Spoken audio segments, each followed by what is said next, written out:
स्वागत है आपका न्यूज 18 जम्मू कश्मीर लद्दाख हिमाचल में। मैं हूं विशाल और आप देख रहे हैं prime news at 1। Jammu Reasi Lok Sabha seat से बीजेपी के उम्मीदवार जुगल किशोर शर्मा जम्मू के पंजथरी इलाके से अपना रोड शो शुरू कर रहे हैं। ये रोड शो कई इलाकों से गुजरकर भारत माता चौक, सिटी चौक पर इख्तिताम पजीर होगा। मरकजी वजीर डॉक्टर जितेंद्र सिंह इख्तितामी तकरीब में भी शिरकत करेंगे। जम्मू पार्लिमानी सीट पर दूसरे मरहले में 26 अप्रैल को इंतखाबात होने जा रहे हैं।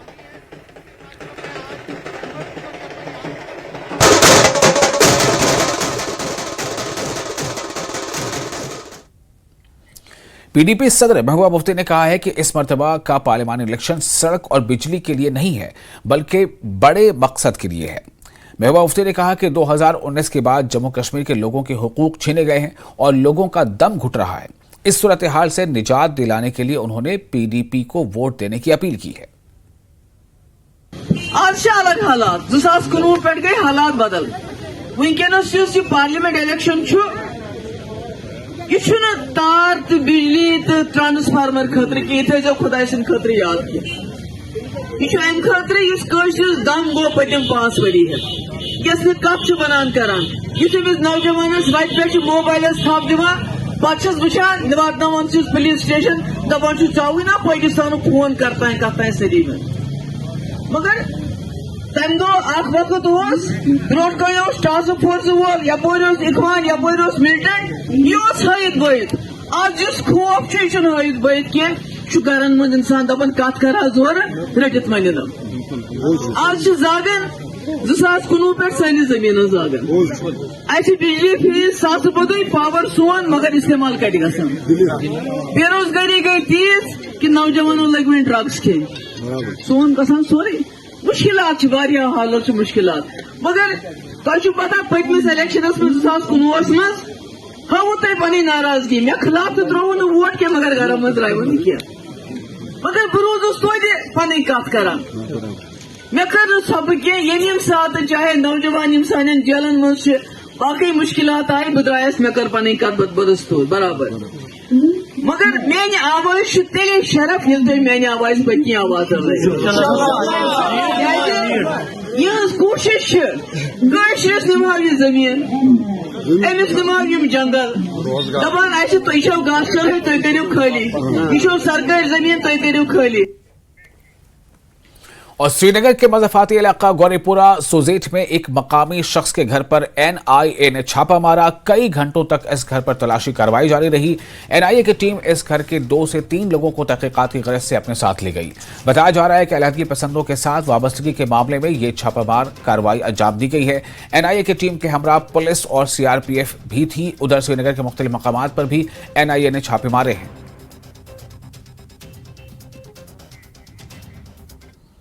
नेशनल इन्वेस्टिगेशन एजेंसी ने आज सुबह वस्ती कश्मीर के जिला श्रीनगर में मुतअद्दिद मकामात पर छापे मारे। एनआईए ने पुलिस और सीआरपीएफ के साथ मिलकर जिला श्रीनगर में कई छापे मारे। ये छापे दहशतगर्दी से मुताल्लिक केस के सिलसिले में मारे गए हैं। जराये के मुताबिक जिला श्रीनगर में कम अज कम 9 मकामात पर छापे मारे गए हैं।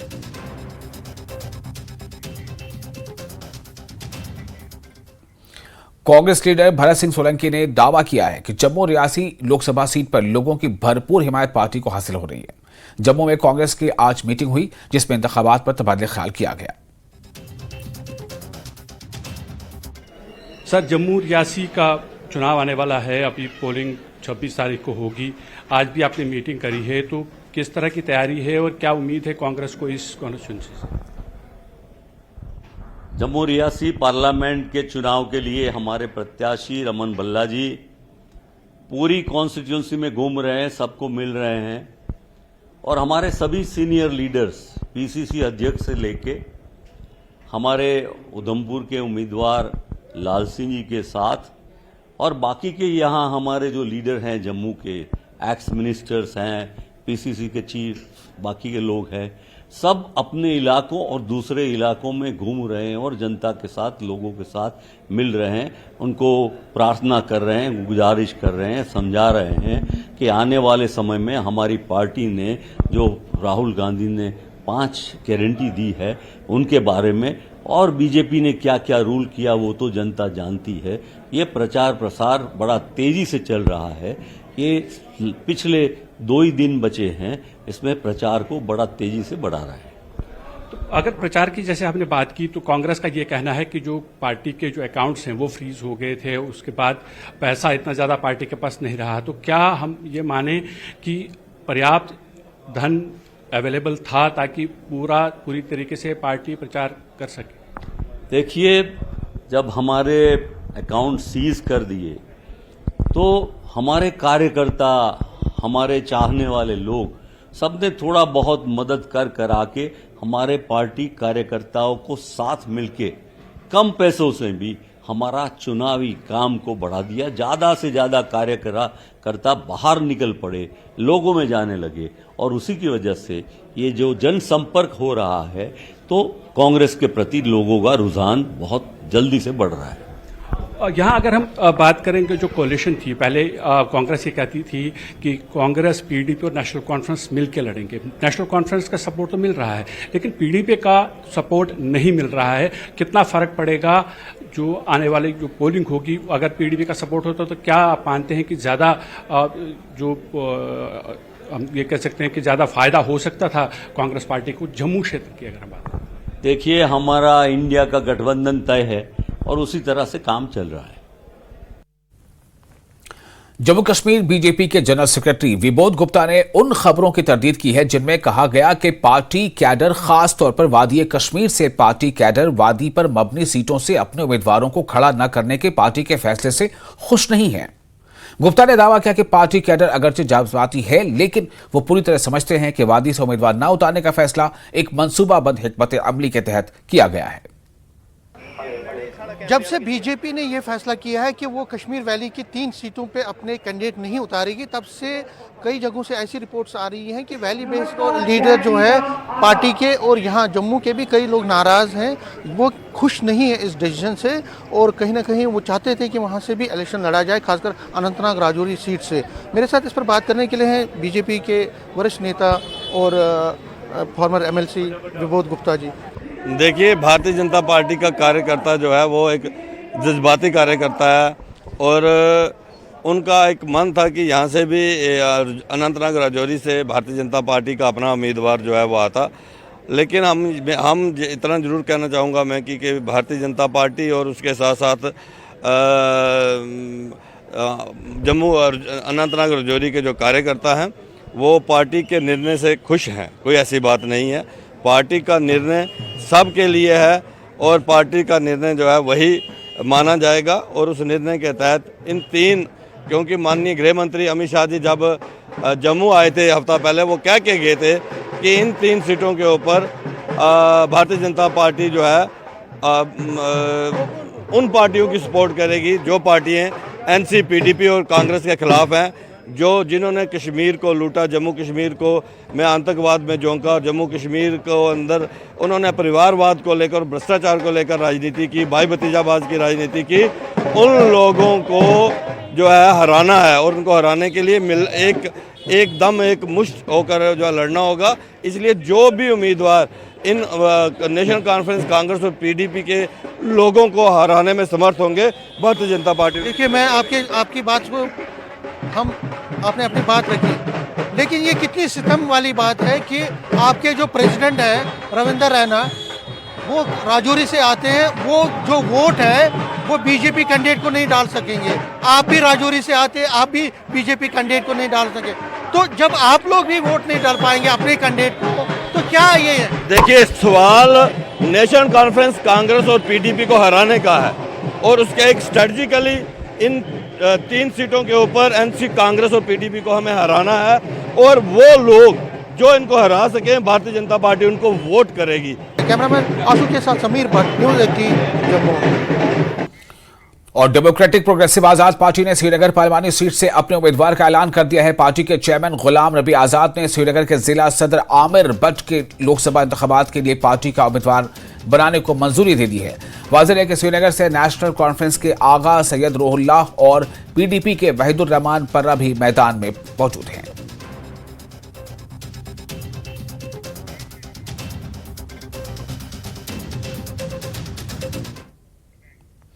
और फिलहाल एक छोटा सा ब्रेक लेते हैं, ब्रेक के बाद खबरों का सिलसिला जारी रहेगा।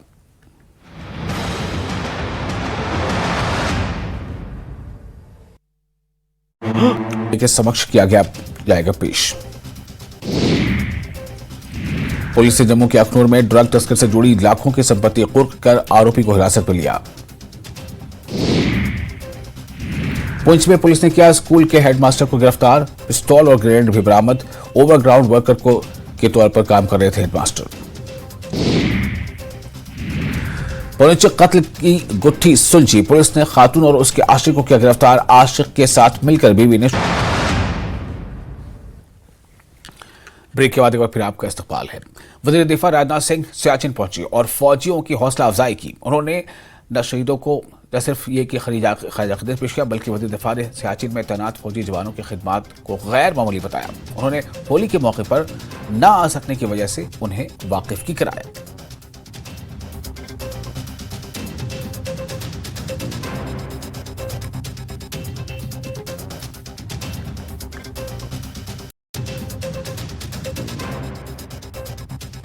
सबसे पहले मैं भारत माता के आप सभी जांबाज सपूतों को तथा आपके परिवार को, चूंकि होली के अवसर पर मैं नहीं आ पाया था, बिलेटेड मैं हार्दिक शुभकामनाएं देता हूं। विश्व के सबसे ऊंचे रण क्षेत्र में सियाचिन ग्लेशियर पर हिमालय जैसे ही अडिग होकर आप जिस तरीके से देश की सुरक्षा कर रहे हैं, उसके लिए मैं भारत का रक्षा मंत्री होते हुए आप सभी का अभिनंदन करता हूं। साथियों, सियाचिन की धरती यह कोई सामान्य धरती नहीं है। यह भारतीय राष्ट्रीय संप्रभुता और दृढ़ता का एक मूर्त प्रतीक है। यह हमारे नेशनल डिटर्मिनेशन को रिप्रेजेंट करता है। हम जानते हैं कि हमारी राजनीतिक राजधानी दिल्ली है, हमारी आर्थिक राजधानी मुंबई है और हमारा टेक्नोलॉजिकल कैपिटल या जिसे प्रौद्योगिकी संस्थान कहते हैं वह बेंगलुरु है। जिस तरह ये सभी जगह हमारी अलग अलग राजधानियां हैं, उसी तरह हमारे भारतीयों की वीरता और शौर्य की राजधानी सियाचिन है। यह भारत के पराक्रम का मैं मानता हूं पवित्र मंदिर है। इसलिए आज ही नहीं, 5 साल पहले जब रक्षा मंत्री के रूप में रक्षा मंत्रालय का दायित्व मुझे मिला था, उसी दिन ही मैंने प्लान किया और उस समय army chief general Bipin Rawat ji हुआ करते थे, उनसे मैंने कहा और उसके एक दिन के बाद ही हम लोग यहाँ पर सियाचिन आए थे। सियाचिन में चला ऑपरेशन मेघदूत की सफलता हम सभी भारतीयों के लिए मैं मानता हूं कि एक गौरव का यह विषय है। दुनिया के सबसे ऊंचे इस युद्ध क्षेत्र में हमारी सेनाओं ने जो बहादुरी दिखाई है, उस पर समस्त भारतवासियों को नाज। और नेशनल कॉन्फ्रेंस के नायब सदर उमर अब्दुल्ला ने शोपियां में एक बड़ी अवामी जलसे से खिताब किया। उमर ने पीडीपी को निशाना बनाया। उन्होंने कहा कि नेशनल कॉन्फ्रेंस ने मरहूम मुफ्ती सईद को गैर मशरूत हिमायत देने और बीजेपी को न लाने की पेशकश की थी, मगर उन्होंने मंजूर नहीं किया। उमर अब्दुल्ला ने कहा कि महबूबा मुफ्ती अपने दौर में नरेंद्र मोदी की तारीफें करते नहीं थकती थी।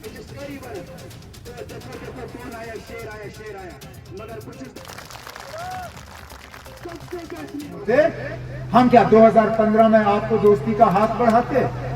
याद करिए जब 2015 के नतीजे निकले थे, उस वक्त ये कलमदवात वाले ये बीजेपी के साथ बात कर रहे थे। ये नेशनल कॉन्फ्रेंस तंजीम है जिसने उस वक्त ये कहा कि मुफ्ती सैयद साहब ये गलती मत करिए, मत लाइए बीजेपी को अंदर, हमें कुछ नहीं चाहिए, हम कोई शर्त नहीं लगाएंगे, आप नेशनल कॉन्फ्रेंस और कांग्रेस की मदद ले लीजिए, हमें ना मिनिस्ट्री चाहिए, हमें ना एमएलसी चाहिए, हमें ना राज्यसभा चाहिए, हमें चेयरमैन नहीं चाहिए, बिना शर्त 6 साल आप हुकूमत करिए। उस वक्त क्या कहा पीडीपी वालों ने? कहा कि ये पिछले दरवाजे से हुकूमत पकड़ने के लिए नेशनल कॉन्फ्रेंस वाले आ रहे हैं। हमें ताने दिए, हमें कहा अब बैठो 6 साल ऑपोजिशन में, हम खामोश बैठे। फिर 2016 आया, महबूबा जी की पार्टी टूट रही थी। उस वक्त हम लोग हैं जो राजभवन गए, जिन्होंने गवर्नर साहब से कहा कि मत होने दीजिए ये, नेशनल कॉन्फ्रेंस को मालूम है इस तरह का तोड़ मरोड़ की सियासत, इसका क्या खमियाजा भुगतना पड़ता है। क्या ये हमारी खुदगर्जी थी? 2018 महबूबा जी, आपने अल्ताफ बुखारी हमारे पास भेजा था। आपने उस वक्त कहा था कि अल्ताफ बुखारी को आप चीफ मिनिस्टर बनाओगे। आपने हमसे सपोर्ट मांगी, हमने उफ तक नहीं किया। फारूक अब्दुल्ला साहब ने रातों रात चिट्ठी पे दस्तखत किए और गवर्नर साहब के पास भेजे आपके अल्ताफ बुखारी साहब को चीफ मिनिस्टर बनाने के लिए। ये क्या हमारी खुदगर्जी थी? क्या ये हमारी खुदगर्जी का सबूत है? इल्जाम लगाना बहुत आसान है, आप जरा अपना बताइए ना, आपने क्या किया? आप जरा अपना बताइए, आपके दौरे हुकूमत में क्या हुआ? जब यहाँ तबाही और बर्बादी मची थी, आप क्या कर रही थी? जब आपके पास मौका था यहाँ के लोगों के जज्बात की तर्जुमानी करने के लिए, आप किनकी तर्जुमानी कर रहे थी? हमें मालूम है। मियां साहब उस वक्त असेंबली में थे, शौकत उस वक्त काउंसिल में था, सकीना थी, बाकी थे। मुझे आपकी तकरीरें याद हैं, आप थकती नहीं थी जनाब मोदी साहब की तारीफ करते करते। रिकॉर्ड गवाह है आपकी एक एक तकरीर मुझे याद है, जो आपने असेंबली में हमारे सामने की, जो आपने काउंसिल में इनके सामने की, जिसमें आपने ये कहा कश्मीरियों को कि अगर एक आदमी है इस दुनिया में जो हमारे मसले हल कर सकता है, उसका नाम नरेंद्र मोदी है।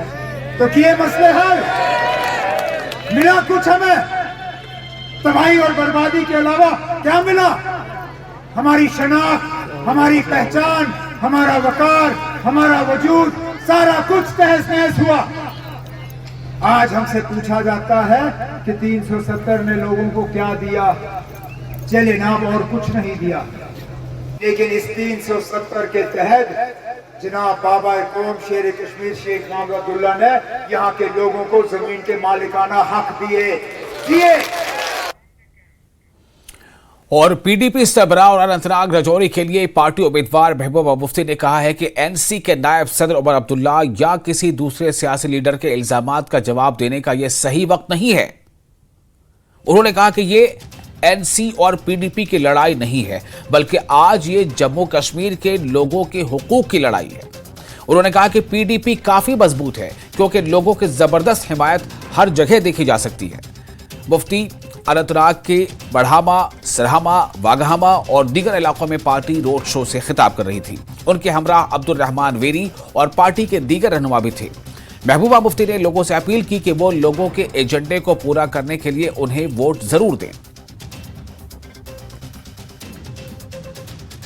मेरे ख्याल में मैंने पहले भी कहा, ये पीडीपी और एनसी की लड़ाई नहीं है, ये लड़ाई है जम्मू कश्मीर की जो इस वक्त मुश्किलात है, मामलात है, जो घुटन है, जो हमारी जमीन, हमारी नौकरियों, हमारी बिजली, हर चीज पे कब्जा किया जा रहा है, उसके खिलाफ आवाज उठाने की बात है पार्लियामेंट में। उमर साहब ने क्या कहा, उसने क्या कहा, इसने क्या कहा, मैं उस मामले में नहीं पढ़ना चाहता।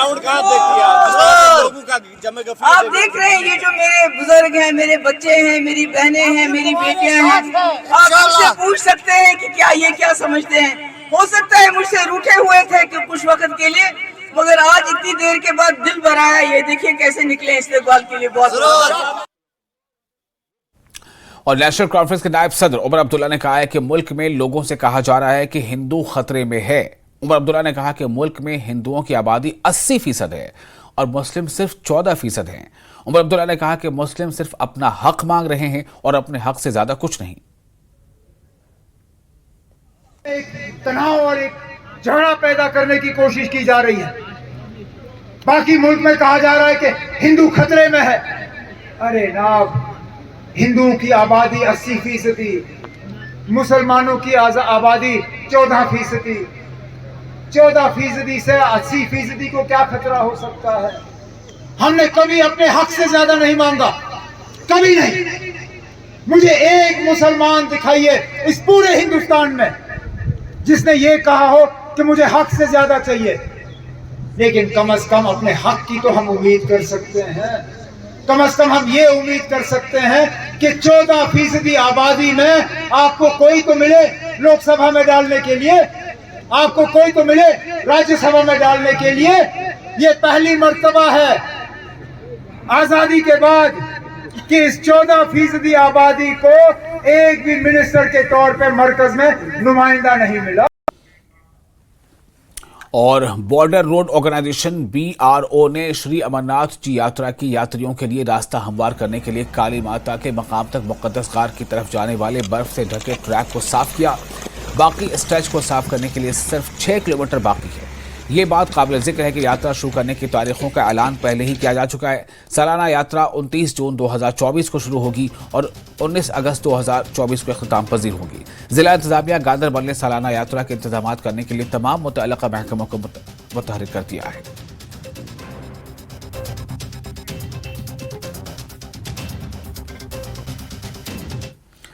पुंछ कत्ल केस की गुत्थी पुलिस ने सुलझा ली है। पुलिस ने खातून और उसके आशिक को गिरफ्तार कर लिया है। तफ्तीश में यह बात सामने आई है कि मकतूल की बीवी ने अपने आशिक के साथ मिलकर कत्ल की साजिश की और उसे अंजाम दिया। पुलिस ने शालू देवी और भानु प्रताप को गिरफ्तार कर लिया है।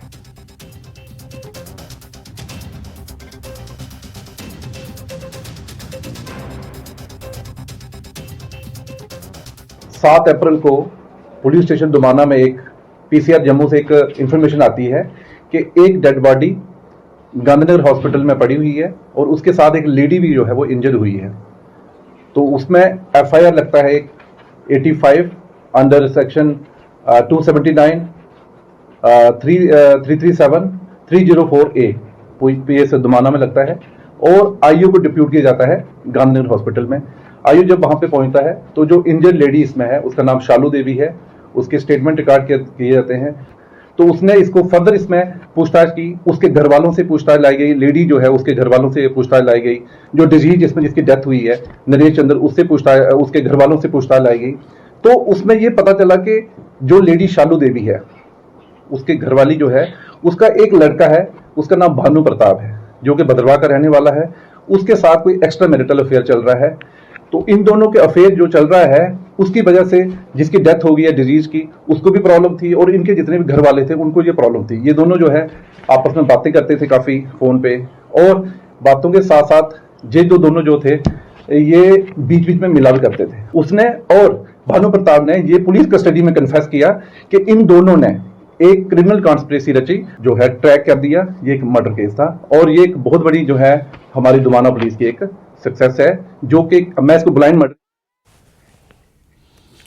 और इसके साथ इस बुलेटिन में फिलहाल इतना है कि न्यूज